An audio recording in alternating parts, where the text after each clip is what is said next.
Welcome to the CURES digital show and podcast where we explore the cutting edge of wellness. I'm Kara Sundlin. Today's episode is sponsored by the Center for Advanced Reproductive Services. Are you feeling the stress? Well, my guest today is Amanda Votto. She is a physician's assistant who specializes in mindfulness. She teaches some classes at the Copper Beach Institute, and she's also an expert in heart health. So she's teaching us how we can practice stress reduction tips to improve our cardiac health. Welcome, Amanda.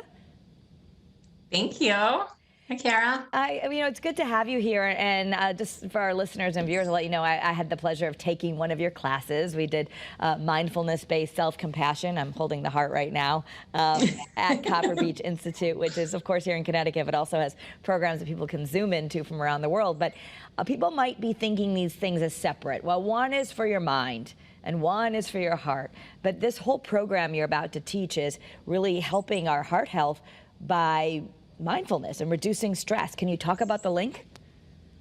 Yes, of course. Yeah. So as a cardiac physician assistant, I see day in and day out the effects of stress on our body. So it's not just, tending not just to our physical condition, but also our emotional, our mental wellness. And really the mindfulness piece is so helpful for patients to feel that sense of well-being. Because if one part is off, like physically you're not feeling well, or emotionally or mentally, you're not going to feel that sense of well-being. So being able to target a holistic approach to health really just helps people so much.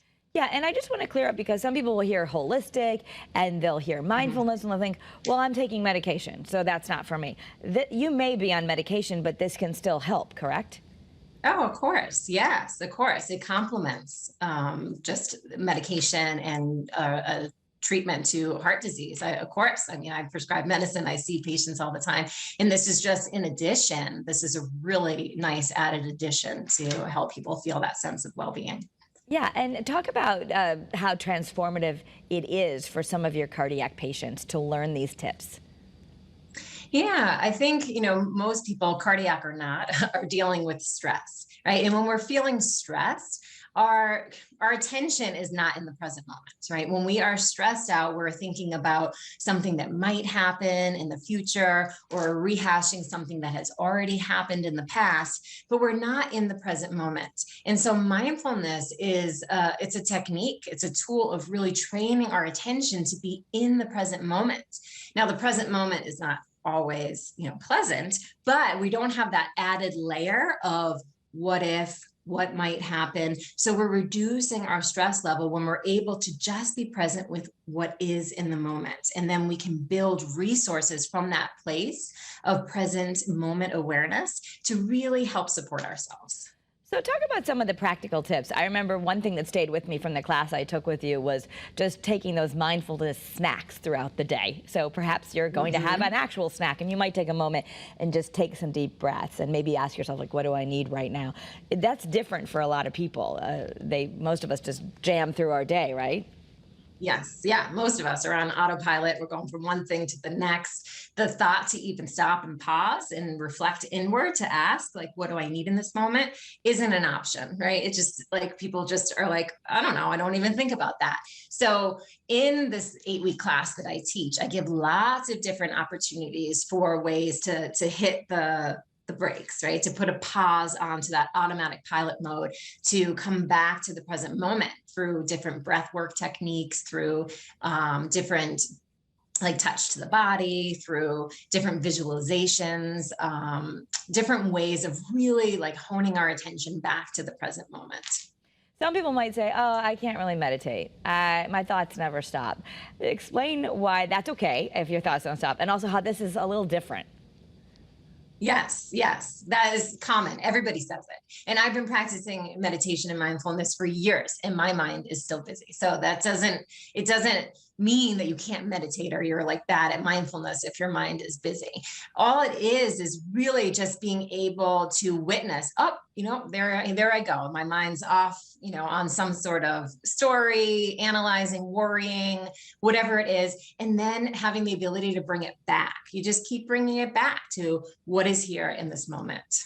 And show us some of the techniques that you would do, something simple that maybe people could incorporate and learn to do, because this is a process of learning of how to be back in the present moment. Yeah. So one thing that I teach is box breathing. So where you're taking a deep breath. So you might be in the moment and you're like just recognizing, oh my God, I'm just not present. I'm just going from one thing to the next. I might be feeling stressed. Let me just pause. So one thing is you can take a deep breath in for 4 seconds. You sort of count in for 4, hold for 4 seconds, then exhale for 4 seconds. Hold again for 4 seconds, and then breathe in. So you are stabilizing your attention on the breath, but even holding it even further in the present moment by counting. So you're 1, 2, 3, 4 on the inhale, hold, then on the exhale. So you're stabilizing your attention, and you are signaling your nervous system that it's okay to calm down. That's what the breath, it's literally sending a message to the nervous system when you're taking that deep breath that it can calm down. Because most of the time when we are going about our day, going from one thing to the next, or we're stressed, we're actually holding our breath, right? Or we are just like shallow breathing. And that's sending our signal to their nervous system that we're not okay, right? Panic, go into panic mode. And so by actually intentionally slowing down the breath, keeping your focus on the breath, even if you don't feel relaxed, it still is sending a message to the nervous system that it's okay. It can start to calm down. Yeah, and that's something simple. I think you call it the box breath because we're imagining drawing a box, right? It's four-sided, Exactly. and there's four. Yep. So that's something so simple. And a lot of the folks who do this, who've followed your steps, what do they tell you at the end of an 8-week procedure like this? Yeah, at the end of the course, I just finished a round and they're all like, can we do another one? Like they want to sign up again. Like they're seeing just feeling empowered that they actually have tools to use, and they're seeing the results, that they feel like they're more, in control of themselves in the moment. And they're just feeling a sense of relief in only 8 weeks, which is amazing. Yeah, and it's called the Wholehearted Cardiac Wellness Program. And people have done some 8-week programs in mindfulness. There's a little bit more versus just sitting down, and maybe a lot of people are using apps, right? The Calm app or the Headspace, and I think those are great. But when you're talking about the kind of courses that you teach in mindfulness, the mindfulness-based stress reduction or mindfulness-based self-compassion, there's a lot of science behind these programs. Like even doctors and nurses are known to take these programs a lot, right? 100%. Yeah, there's lots of research behind it. And I'm actually trained in both. So I teach the mindfulness-based stress reduction and mindful self-compassion. So this wholehearted cardiac wellness program that I have designed is a combination of the two practices. And it's really very intentional 8-week program that takes us through, the mind, the body, the emotional state. And it's really powerful to do it in a group setting. Right now it's all virtual, and it's really powerful because I think people, recognize that they're not alone, right? This program particularly has this specific target for cardiac patients, because anybody dealing with any medical illness, but specifically a cardiac condition, has a lot of the same worries and stressors. And, they, worry, what if it happens again? Or what if I don't ever feel back to myself again? Like all these things. And a lot of times that can feel really isolating. And to be in a class and see, oh my God, right? Other people are like feeling the same way as me. It's just this sense of connection, and it makes people feel like they belong, because they are absolutely not in the minority feeling this way. I mean, I see patients all the time, and people say the same thing to me over and over again. Like, am I ever going to feel better? Am I ever going to feel like myself?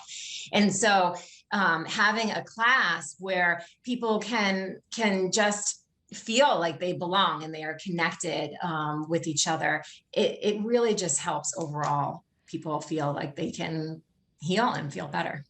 It's so empowering. And, I felt great. I know taking your class, it was pre-pandemic. We probably need another one. Seriously. when we could all meet in person. And I did, I felt like I learned a lot. And I'm someone who reads a lot and studies a lot of this, but to actually experience it and have an expert show you how to do things, I think is so valuable. So the course is being offered on your website. It's amandavotto.com. And Amanda is common spelling, Votto, V-O-T-T-O. And there's a link right on there if you go to amandavotto.com that people, which we put up on our screen right now for those who are watching, or if you're listening on the podcast, that's why I'm spelling it for you. But so people can sign up, and if you can't make certain times or things like that, is that okay? Do you do it at your own pace, or? Yeah, it's okay. It is beneficial to show up in person because a lot of it is experiential and we have discussions together, but everybody, has a life and is busy. And so all the classes are recorded. And if you can't make a class, you can access it. There's a private site that each person that signs up for the class gets a password to, and then you can watch the classes over again. You can do the assignments. Every week there's a specific meditation to follow. So every day you practice that meditation. So it's really a lot of support for 8 weeks.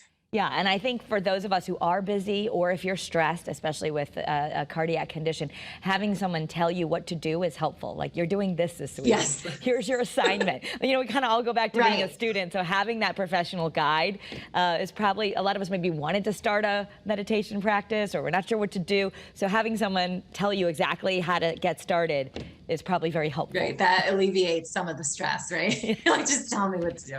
Yes, exactly. And do you find that sometimes people, just even after the first class, feel so much better?